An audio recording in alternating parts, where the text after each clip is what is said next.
Hi everyone, welcome back to Grace and Glory Homeschooling. My name is Michaela and I'm a homeschool mom of 13 years and a group leader in Southern California.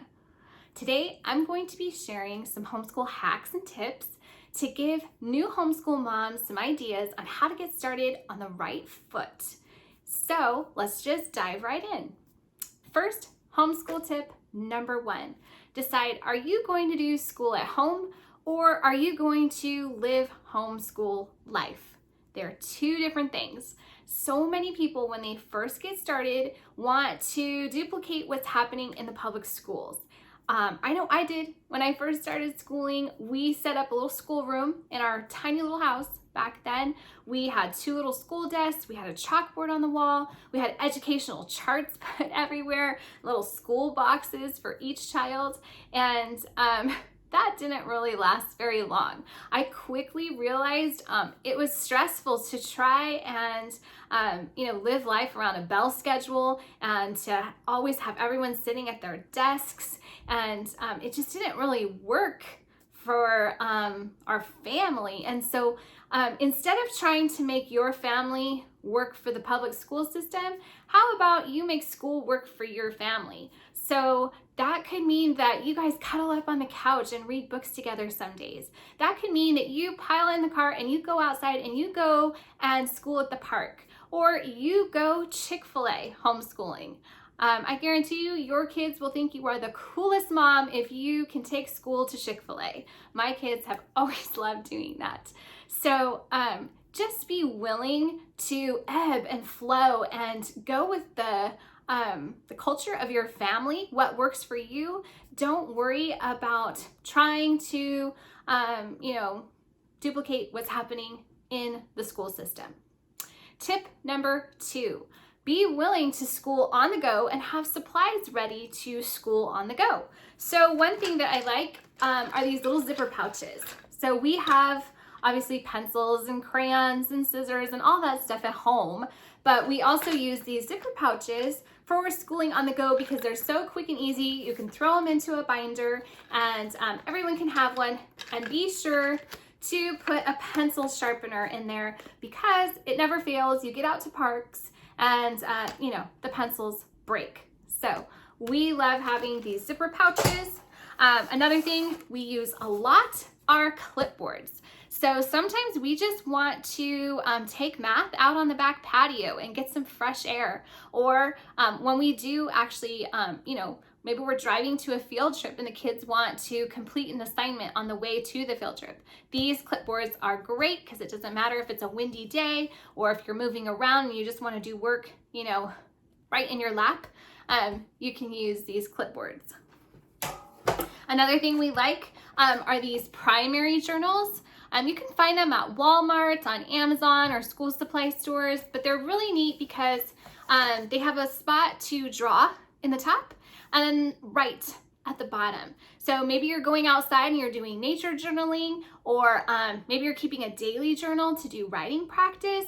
Whatever it happens to be, they make them with different types of line, different spaces, and so these are things that we like to use when we are on the go schooling.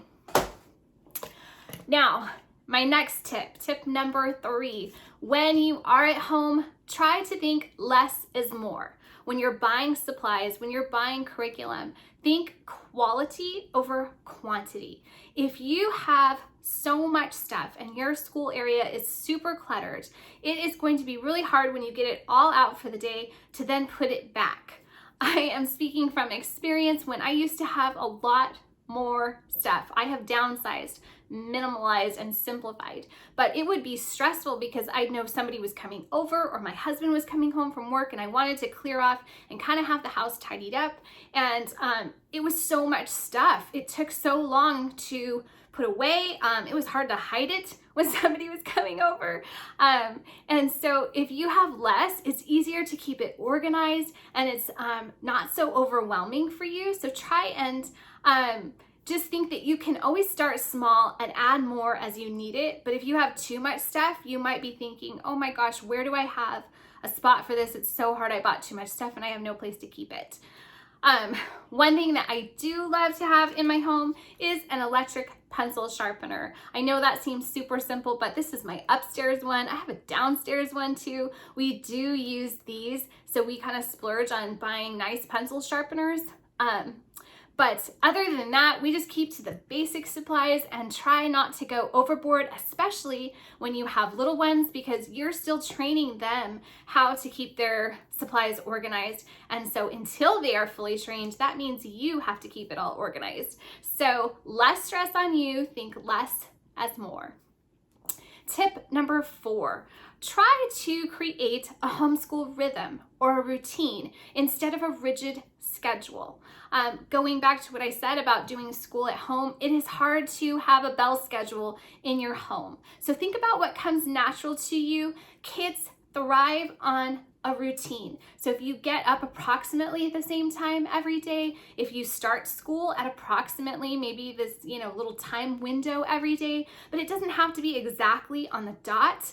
I tried a method at one time years ago where you block schedule every 30 minutes of your homeschool day to try and have everyone doing something.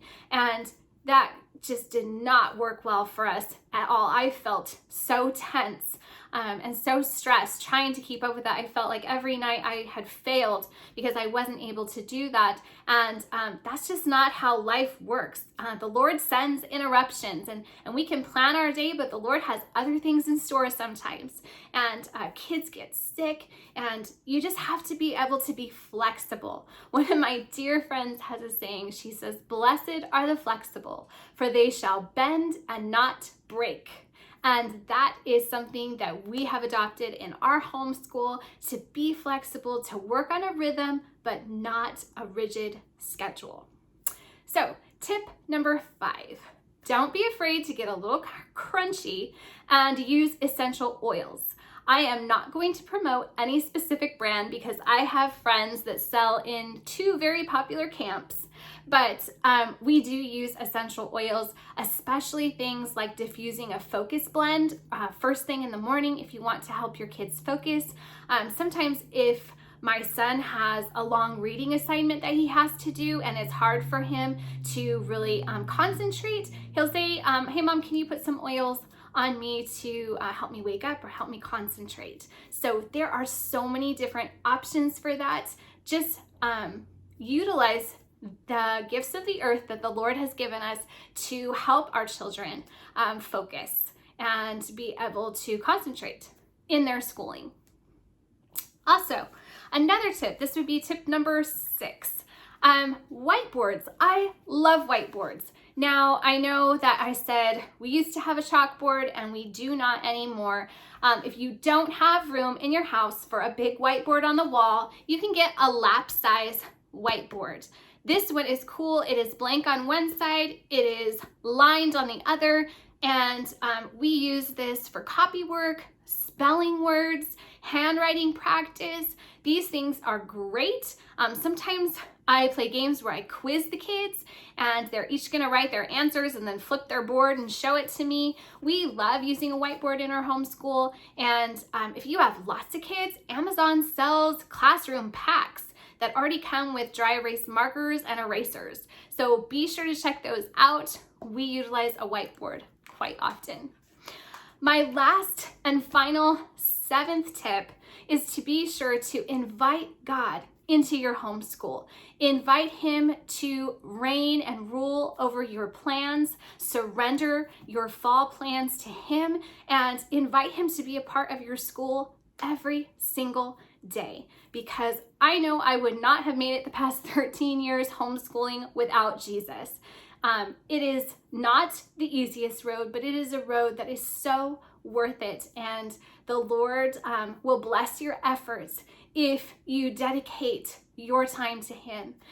It always makes me sad when I hear that families just kind of put God in a box of church. God is for Sundays, but he's not a part of their life. And I just want to encourage you to let God be a part of your school, to be a part of your daily life. Talk to him, tell him, because he created your kids. He knows what they need. He knows what resources and what methods and curriculum is going to serve them best, and he knows even better than you do. But he is going to fill you with the knowledge and the wisdom, and He has naturally instilled in you a love for your children that makes you an amazing teacher for your children, because nobody else loves your children more than you and loves them more than God. And so what one memory would you want your kids to take away from this homeschool year or their homeschool experience? I was homeschooled, and I love to be able to look back and say, you know what, my mom taught me about Jesus. Not everything was perfect, and she just did her best, but you know what? She did a great job of teaching me about Jesus, and I want my kids to be able to say that about me. That, hey, you know what? Mom kept Jesus a part of every day. Mom taught us about Jesus. And some days, if you don't get anything else done but reading God's word and writing God's word, just know that you succeeded, and you can sleep well at night knowing that you have done everything that the Lord has asked you to do.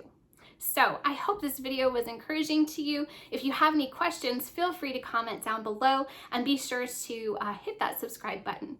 All right, I hope you have a great day, and I'll see you in the next video.